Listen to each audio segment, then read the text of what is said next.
Well, hello everyone, Texie88 here, and welcome to another retro gaming review. And now that I've looked at the Spectrum version of Passing Shot, now I'm having a look at the Amstrad CPC version.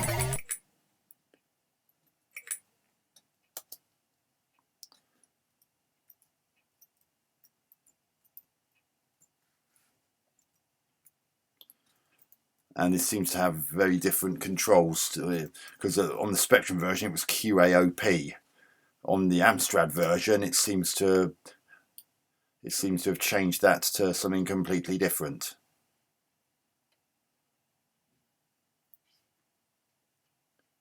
ZX for left and right, and P and L for up and down space to restart. I suppose it could have been worse.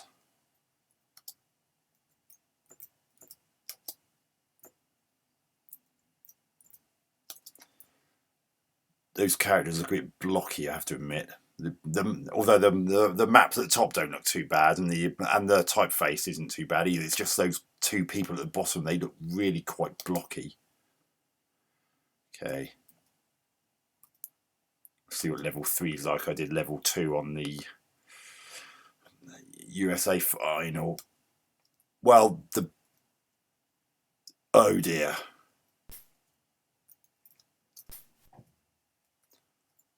Well, one thing I have noticed is that this has got Spectrum port written all over it. I mean, apart from the fact they've added a yellow colour to the actual ball itself, these graphics are clearly the same as those on the Sinclair Spectrum version I reviewed just now. Ugh. They haven't ripped the. It doesn't look as if they've ripped the actual grandstand crowd from the Spectrum version, but it's not good. Seriously, what is it with all these lazy ports? I mean, they've redone the people in the grandstand and the grandstand itself, but the actual spectators bit and this overhead viewpoint is simply been taken from the Spectrum version. God, that face.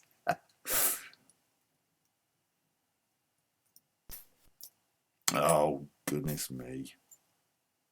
It still has the same problem that there's no shadow on the ball, so it's really hard to tell exactly how high up the ball is, and you pretty much need that. Oh God! And the scrolling's not quite as smooth as it is on the Spectrum version either. And as with a lot of these Spectrum ports, the actual pace isn't quite as quick either. I mean,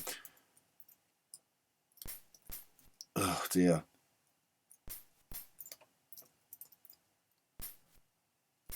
Again, I've got the same problem that the player moves too slowly.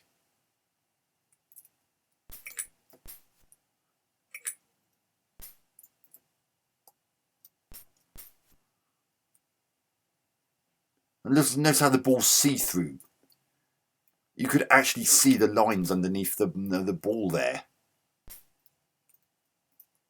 See, look, the ball's see-through.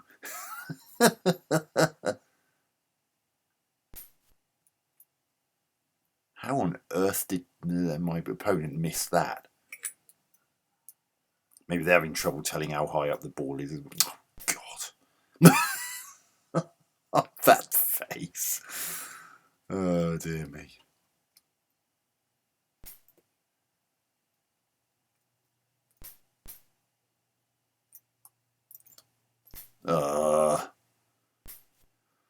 Move faster.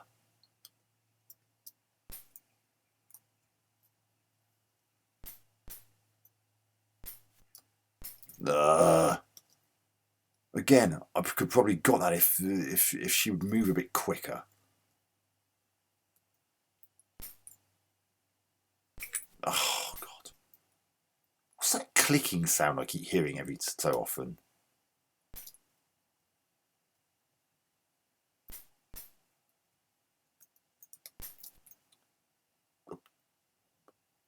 Oh, dear me. Body touch.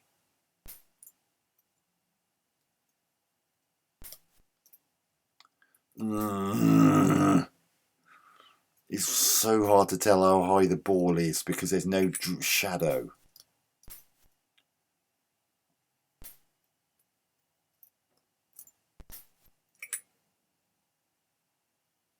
Oh, bollocks is that out? That's clearly in.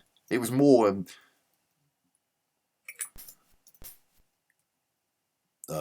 that's out. I admit that.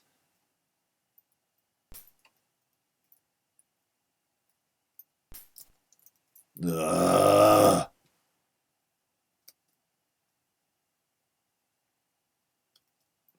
God.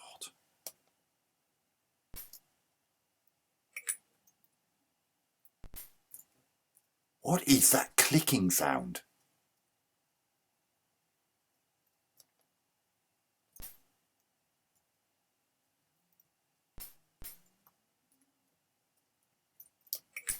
Oh, God.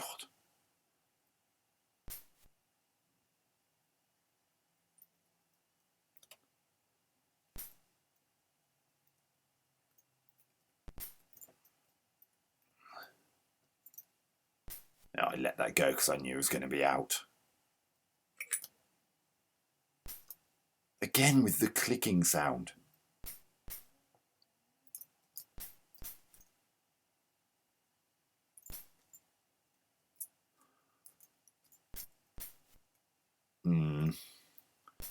I have to admit, I'm not enjoying this version as much as the Spectrum version. The fact that it's been robbed of the I mean, even though it's not, it was not blisteringly fast on the Spectrum version. It was noticeably faster and smoother. This is a little bit jerkier and slower. The boy.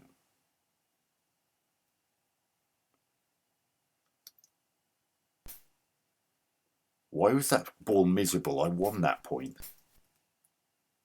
As in the Spectrum version, I'm playing on the bottom half of the screen. Oh goodness, that's going to be out.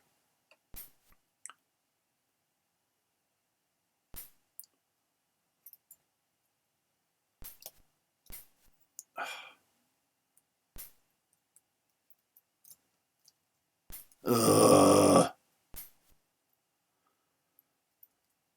Why couldn't this have had a shadow on the ball so you can get a better idea of how high up it is? The number of times I've missed the ball simply because I don't know how high up it is.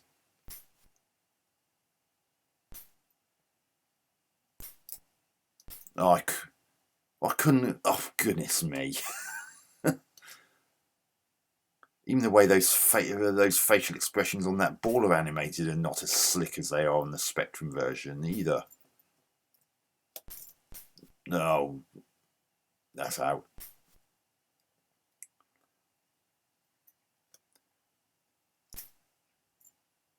Ugh. She moves too slowly. I couldn't have got that.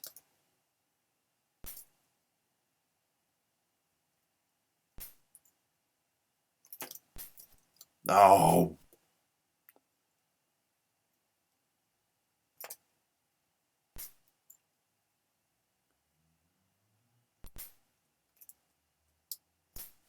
Oh, shut up. Body touch. I'll give you body touch. Well, that's parting shot for the Amstrad CPC. Graphics, pretty disappointing. As I mentioned, while these maps screens are okay, those characters at the bottom look quite blocky. And what's even more galling is that, save for the grandstand and the spectators in the background of the service viewpoint, everything else has got Spectrum port written all over it. I mean, literally the only thing they've done is make the ball yellow. Apart from that, it's basically visually the same as the Spectrum version. Why do they do this? why don't you just do it from scratch and make use of the Amstrad's capabilities? They could have put some nice colour in, and they could have made the ball actually solid and not see-through.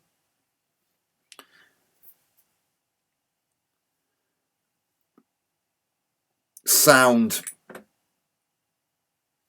pretty disappointing. I mean, while I prefer the actual sound effects in this to what's in the Spectrum version, at least it wasn't sort of like boings that are more reminiscent of Pong from from many years earlier. They didn't really have enough meat to them. It's sort of like a tss every time the ball hit.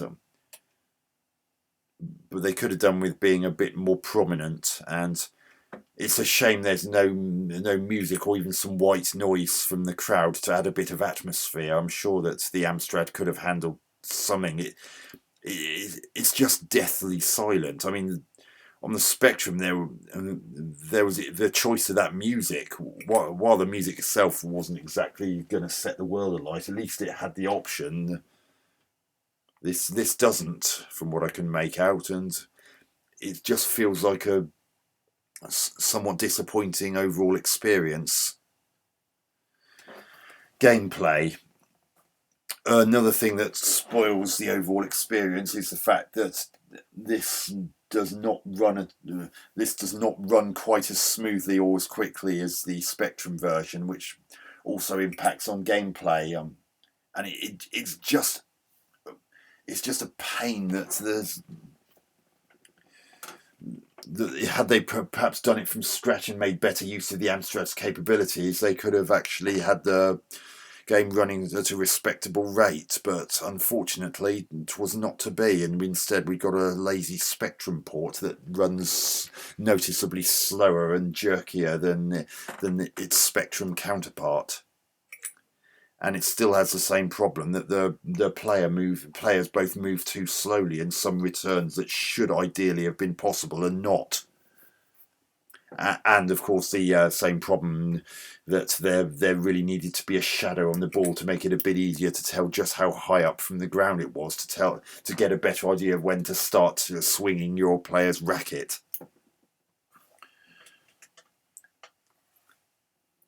And it's no doubt, and I don't know whether this has the same two-player option as the Spectrum, but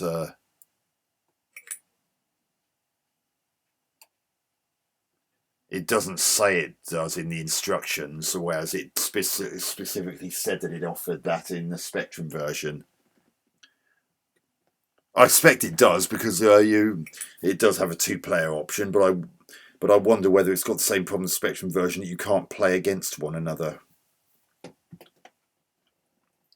Because it's got press start button above both of those two people that you see on the screen right now, so that suggests that there is a two-player option. But I expect it's another case like you can have doubles against the CPU, but you can't play against each other. But ultimately, I think I'm going to give the Amstrad version 7 out of 10 as well. There's not really much difference between it and its Spectrum counterpart. Although it is slightly slower and jerkier than the Spectrum version, it's otherwise much the same game, and it's not so slow and jerky that it's unplayable. It's just a shame that it wasn't done from scratch and using the Amstrad's capabilities, and perhaps come up with a more playable version, which could have had faster moving characters and even more colour. I mean, the Amstrad can do more colour, but they just copped out and did a Spectrum port instead, and it's a bit of a shame. So anyway, hope you enjoyed that review. Taxi88 out.